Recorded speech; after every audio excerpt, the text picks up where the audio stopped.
سلام علیکم. از رو بش میکنم. چی بزنم؟ السلام علیکم. همین نمره واویلون چوه که چی شو زمینه تلفن شا؟ مشتری محترم و شرکت واویلون نه، شرکت ما تیسیل است. ما دیگر شرکتش معلومات نداریم. برای چی نمیبرداره تلفنش رو؟ خب همین 937 وزی ناو برما آگیایه 937 باشد این شرکت ما هست.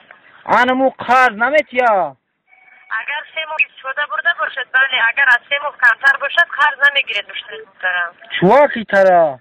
شرط خدمت رسانی همین است که باید مشتری سیم کارت را 3 ماه استفاده برن. همین سیم کارت ها ای بخش تو چورا؟ بخش تو چور در اینجا چی دخل دارد؟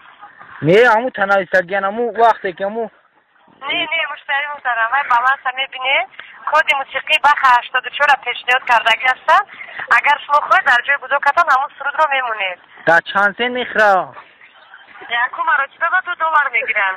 اوه بله اوگم دانای مرسی بای دیگه سیم چی؟ بعد دوی مسیم هستا 50 سنت 75 سنت هر شما سرود فقط میسپرید. یا پجو بله اکه چوه خپل میگیرم؟ حکای شرط خدمت رسانی هست مشتری محترم. طرز پیوست شوی هر یک خدمت رسانی قاعده قانونش قطعی است.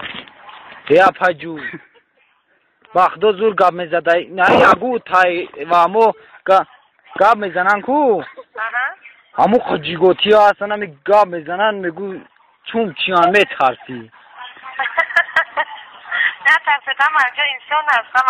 اکو نام ما اپیرات رسته که ما انسان هستیم. نگی تز اپاجو تز زور گاب میزده بختو رحمت مشتری همی او دروغانه نمیدنی چاندن اکو این سوال رو جواب دادن نمیتونیم. فقط شرکت ما با دویری سیم کارت سوال دادن در کنم. این سوال های بزرگی ما با دخل ندارن. مالی اگنی تشکر برای زنگ. کاندی سویده نه